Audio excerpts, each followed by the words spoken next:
Hey guys, welcome back to Wellness at Home. My name's Ian.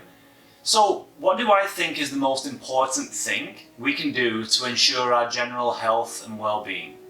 Well, as the video title suggests, obviously in my opinion, it's sleep, or rather the quality of sleep that we get each night. You see, we can work out, exercise, eat well, do all of these things, but as most of us know, we actually do most of our recovery and repair while we're sleeping. When we work out, we can break down our muscle tissues, we can develop strains, injuries. If you have like a tissue or bone injury, a joint injury, tendon, these are all healed while we're sleeping. So as you can see, sleeping is absolutely paramount to recovery and repair, physical and mental. So we've all had a crappy night's sleep. That one crappy night's sleep is probably not going to impact your life in any major way. You'll probably just be a bit groggy the next day, lacking in concentration or energy. No big deal. But what if one bad night's sleep turns into 2, 3, 4 and so on? Obviously that's bad. The good news is there are things we can do, guys, to fix this and get a good quality night's sleep, to improve our chances of getting a good quality night's sleep. But why are you not having a good quality night's sleep? That's the issue. So let's start with the bed. How about the bed? How old is it? Rule of thumb is generally 7 to 10 years before you should be replacing your mattress. So how old is the mattress that you're actually lying on every night? So it all depends on the quality of your mattress. Feel your mattress. Is it lumpy and bumpy? Does it have big divots in it? Might be time to go mattress shopping. If you're waking up in the middle of the night with stiffness, soreness, pain, it might well be your mattress. So you have to look at that. It could be other physical issues though too. It could be a skeletal issue, in which case go and get yourself checked out of the doctor. It could be a muscular issue from just general life strain, or maybe you've tweaked a muscle in a workout. There's things we can do to correct that. It could be that your muscles and joints are just very stiff and sore. One thing that does really help with that is, I'm going to say it, yoga. But another thing, quite a major thing actually, is the position that you actually sleep in. So think about it, what position do you actually sleep in? We don't have many positions to choose from here, so they're quite easy to go through, and I can explain some pros and cons with all of them. Okay, so one position that people like to sleep in, I used to sleep in this position all the time, is like this. Get the pillow nice and comfy under the head here. But this has major problems, because even though this feels comfortable when you first get into bed, like, you know,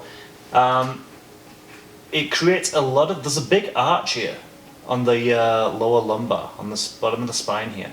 And gravity is pulling down and just creates that exaggerated curve there in the lower lumbar. So although, like I said, it feels great, it's not doing you any favors. Think about when we do yoga. When we do our back bends, we don't hold that position for very long at all, because you just try it. If you hold that position for like a few minutes, not pleasant. You'll feel terrible. That's why we don't like to hold that position very long. Well, now in that position I just showed you, just imagine you are like that for 7-8 hours a night. Well, that's obviously bad. And then also, obviously, we have to have our head to one side or the other for a prolonged period of time, because we can't have it down here, we need to breathe. So we're either here or here. So you are turning your head and putting pressure on that neck for an extended period of time, which no wonder we wake up with back, neck and shoulder issues. I like to lay on my side in the night, it's just my personal preference. This is much more preferable, but there are some things we have to take into account. First of all, I don't know many people that sleep with the legs straight out like this. So most of us are going to do one or two things. We're going to bring our legs up here like that, bring our knees up. But then, for people with lower back pain, chronic lower back pain like I've had in the past, what are we doing? We're bringing our body into essentially a seated position overnight, and there's a lot of tension on our hip flexors, and that can cause problems later on. Depending on how soft your mattress is as well, it can bring pressure, it can bring downward pressure on your hips and your lower back here, because it's not neutral. This is a pretty firm mattress, but it could be better. So a way to counteract that is to grab a nice big firm pillow and place it between your knees. And I've been told by a few people now that to have something nice, big and firm between your legs is pretty satisfying. Well, I'm talking about the pillow. Another position might be to lie on your side and to have your leg, this is a pretty common one, this is how I used to sleep a lot. But you can see the problem here, right? We're bringing some rotation into that lower lumbar spine. And we know that the spine isn't great at that, at rotating, right? So we're doing this again, and we're in that period of rotation and tension for 7, 8, 9 hours a night. So that's going to obviously cause some problems. When we go to stand up, there's going to be some stiffness and soreness, and it's understandable. So then that brings us to the other position, which is lying on our back. This is a good position, but there's a couple of things to take into consideration. You don't want the pillow too far under your shoulders, like this, because that's going to create that excessive rounding in the spine. Remember, you always want to try and keep as neutral a spine, as neutral a position as you can. And then with the hip flexors, if we have tight hip flexors, this straight leg position can cause tension here overnight as well. One way to kind of alleviate that is to get the magic pillow and put it under the knees, just like this. Whenever you've gone to the physio or the chiropractor and the doctor, you've laid on your back there, or the massage place, they always put the pillow under your knees, and this is why, to create that nice, neutral, comfortable position. And then with our pillow, we need to get it a little bit further up, but not too high, so that we can have that nice kind of neutral position here. So there you go, guys. Just one or two things to keep into consideration when you are selecting your sleeping position. Hopefully that helps get you a better night's sleep. Another tip for getting a good night's sleep, and this can be a bit of a challenging one for a lot of people who have like busy working and family lives, but have a set time that you go to bed every night. We can get carried away with life pretty easy, and if we can aim to go to bed for 10 o'clock, for example, but then something happens and then it's 11, 11:30, 12, and then all of a sudden, well, I've got to be up at 5, 6 in the morning, and suddenly you're not getting that good recommended 8 hours of good quality sleep.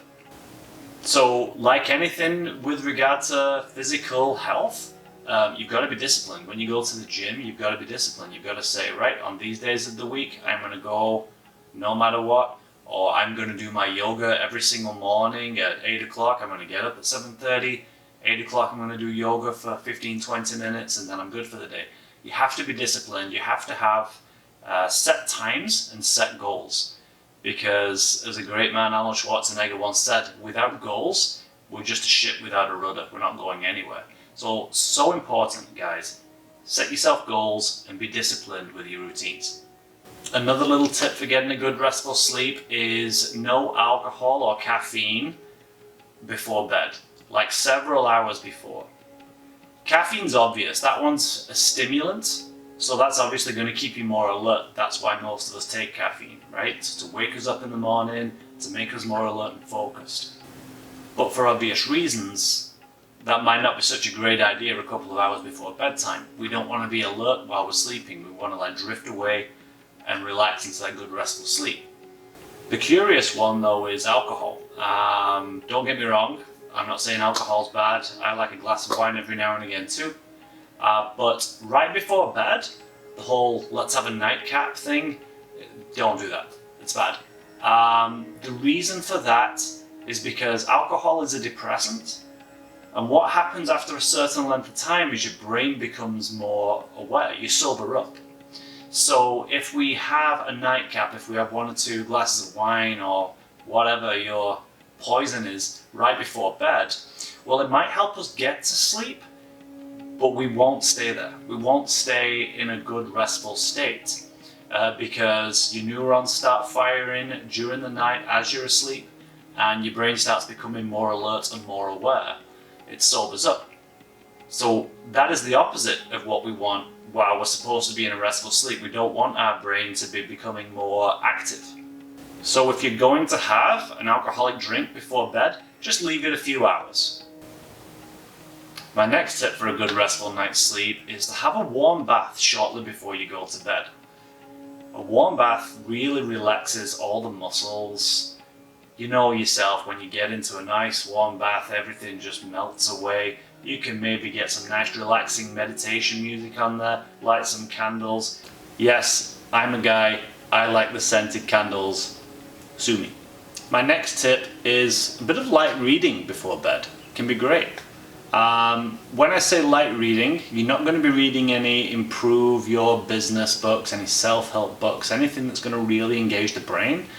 Just something simple, like a novel, a nice easy read, a comic book, anything. Just something that's going to occupy your brain, take you away from the stresses of the world, maybe your job, maybe some other life stresses. This is it's escapism, yes, but it's gonna get your mind away from that thing temporarily enough that you can gain some good relaxation.